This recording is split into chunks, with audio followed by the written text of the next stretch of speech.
Voilà, nous avons vu dans une vidéo précédente comment poser une paire de manomètres sur une installation. Et donc maintenant nous allons voir comment enlever cette paire de manomètres de cette même installation sans faire de fuite frigorigène à l'atmosphère. Alors rappelez-vous, notre installation est en fonctionnement, nous sommes en lecture de pression, c'est-à-dire que les carrés de manœuvre sont avancés, sont en position intermédiaire, un quart de tour ou plus sur la vanne HP et sur la vanne BP. Donc première chose à faire pour retirer les manos, c'est d'isoler la vanne HP, c'est-à-dire de couper la communication entre la tuyauterie, le compresseur, avec le flexible HP. Pour cela, il faut que j'ouvre le bouchon de la vanne de service. Donc je les avais desserrés. Voilà. Donc j'ouvre le bouchon. Je desserre le pressé-tout qui avait été resserré. Voilà. Et je vais mettre mon carré de manœuvre en position arrière, c'est-à-dire complètement dévissé. Voilà, là je suis en position bloquée sur l'arrière, j'ai isolé le flexible de la vanne HP. Alors à ce stade-là, nous avons piégé du fluide à l'état gazeux HP dans le manomètre HP. Souvenez-vous, le flexible jaune avait été tiré au vide ainsi que les deux autres. Voilà, ce flexible jaune central est obstrué par cette vanne qui est restée fermée. Donc, dans ce flexible, nous avons du vide.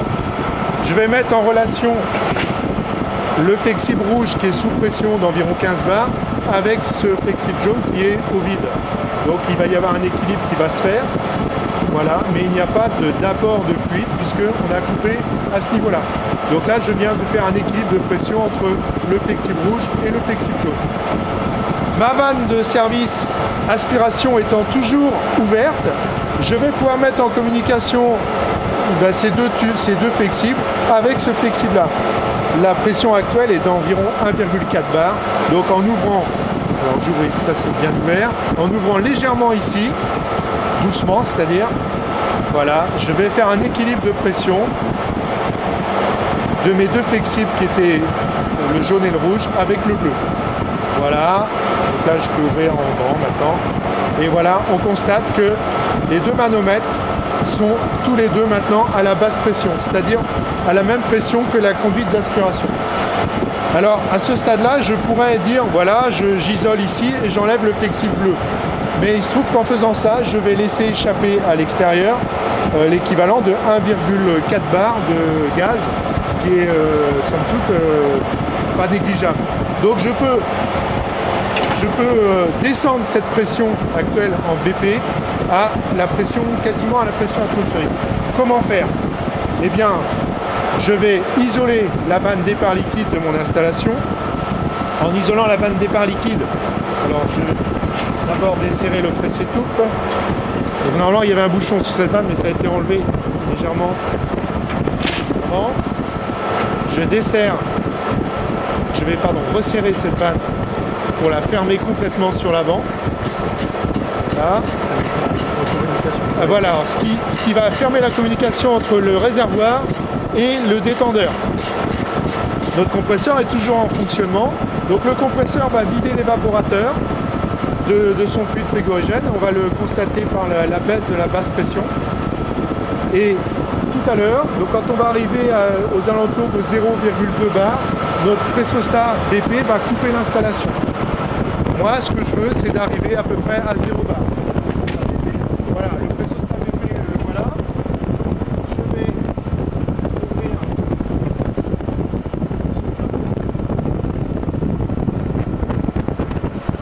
Voilà. Et vous voyez qu'ici, est-ce que tu peux filmer les manos? Alors voilà. Trop tard, c'est pas grave. Vous voyez que le mano BP, bon, il remonte rapidement. Voilà. Je vais tourner les deux. Ce que je vais faire, vous voyez la BP descend.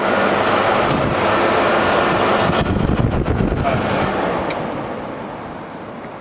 J'isole. Voilà, j'isole la vanne BP.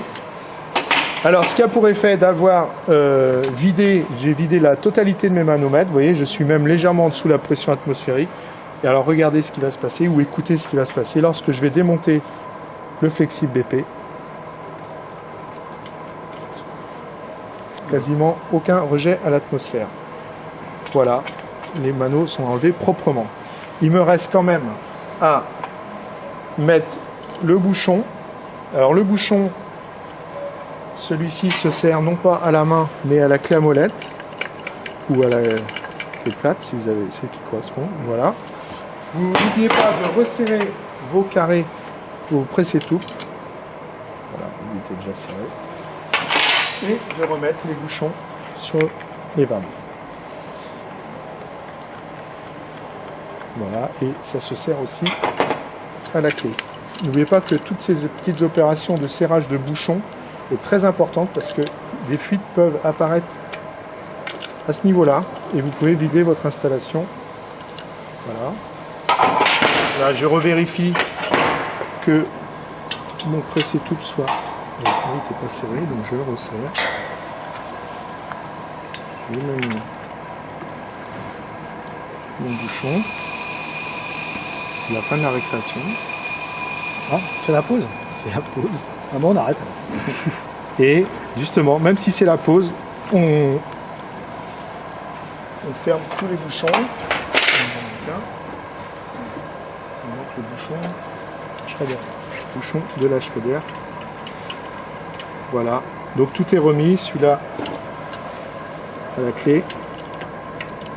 Par la Schrader, ça suffit. À la main, ça suffit. Voilà. Ouvrir donc la vanne départ liquide en grand, parce qu'elle est ouverte en grand. Enfin, en grand n'est pas le bon terme, puisqu'il faudrait l'ouvrir largement, mais pas complètement en grand, puisqu'il y a quelque chose de placé sur sa prise de pression. Je vais refaire un quart de tour, voilà. Je resserre le presse-étoupe. Voilà. Je remets son bouchon serré à la clé.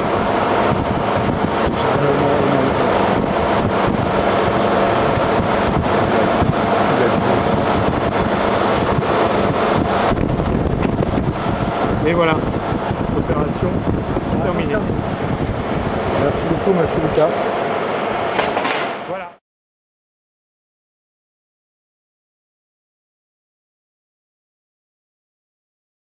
Donc les manos ont été démontés. Nous avons remis tous les bouchons sur les carrés de manœuvre et les bouchons des prises de pression.